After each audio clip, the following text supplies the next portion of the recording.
ladies. Good morning. Welcome to Counterpoint. Myself Sandra Santo representing BBC News. The country is curious to know about what will be the result of India-Pak peace war.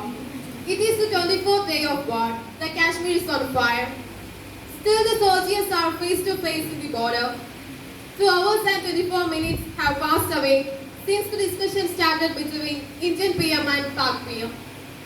By the same time, rescue operations are still going at the border.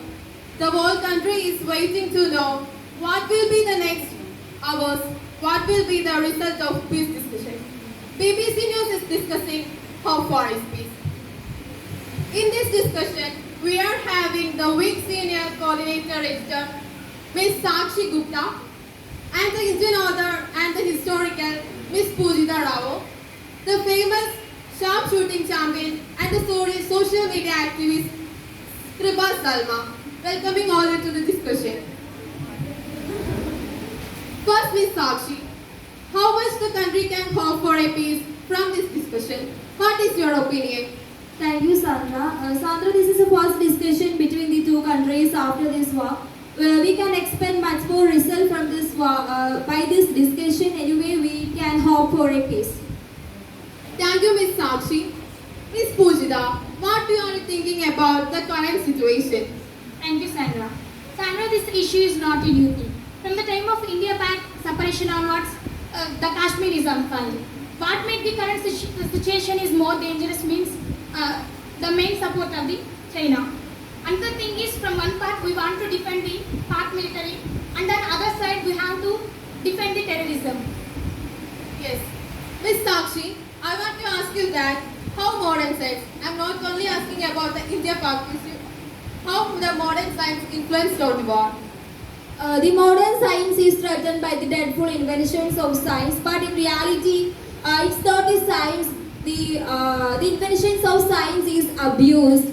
Before the inventions of science itself, war was there. The attitude of man towards the war should be changed. Okay, thank you, Ms. Sakshi. Now, Ms. Kripa Salma, welcome to the show. You are so familiar on social media campaigns against war. We know that you are also having personal experience from the war side. Now, Kripa, what do you think about the current situation and the war? Thank you, Sandra. First of all, I'd like to introduce myself. I'm a survivor of bomb attack. In that attack, I lost my thumb finger. It's painful for me. Some of you may know as a shoot chapter. So, from my school days begin, it was my dream to get a gold medal from Olympics. But unfortunately, the black days given me dark days. I don't know how to express this.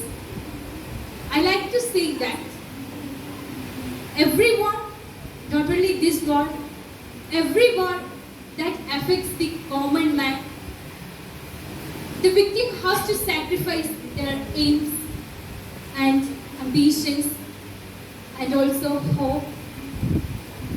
I'm sorry, Ms. Kripa. But my aim is still pain inside me. I can't.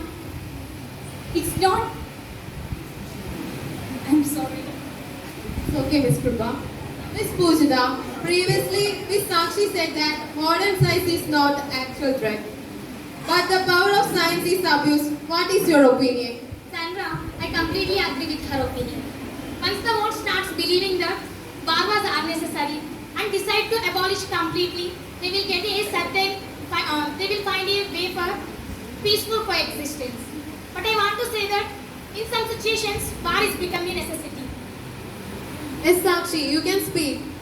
Of course, Pujita, many people argue that war is a necessary evil, but in reality what happens because people don't know how to handle things in a peaceful manner. Mahatma Gandhi itself is an example.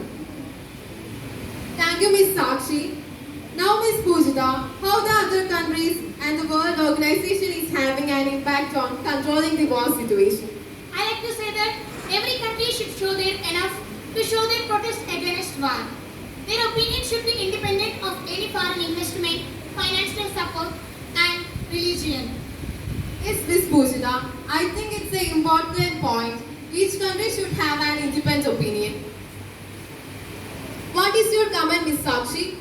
Yeah, I'm also supporting that statement. We should be independent. Our independence should be not related to the religion or any financial support. For example, in context of Russia-Ukraine issue, we have missed a chance to tell the world for we are a democratic nation which does not support military aggressions anywhere in the world. Today on Parliament, Ms. Sushis Tharoor MP started that. Now a breaking news is coming out. A bomb blast has occurred in Tutu village, Ladakh. Currently much more details are not available. Our representative Marita is joining from the war side. Hello, Sandra, can you hear me? Yes, Marita, I can hear you. Yes, Sandra, it's a very panic situation is happening here, and as you can see, today Turkur village has risen with a very heartbreaking news that the 30 students who were traveling back to their homes, and bomb blast has occurred, and almost 30 were injured. And Marita, what actually happened? Hello. Hello, Marita, I can hear. Okay, it's a very panic situation. It's happening here, and so almost 2 deaths were happened, and actually the deaths are not cleared, and also the Marita, how many casualties are there? actually the casualties are not clear. For more information, I will be contacted with the doctor. Excuse me, doctor. Can you please say the current situation? Here, 10 casualties are there, 5 deaths are there, then 3 are in critical condition, no medications are there. This is the condition of both. Thank you so much, doctor. So this is the current situation which is happening here, and there were casualties are almost 10 casualties are there, and also the parents and the Turkur village is in a very panic, and they were shocked. And for the more current information, I will be coming back with the update. So still there, it's me, Marita, signing off. Sad to hear those students in this situation. Let's hope for their cure. Unfortunately, we have to stop this discussion. Thank you, Miss Sakshi, Miss Pujita, and Miss Kripa. Now, Miss Kritika will join with the news bulletin.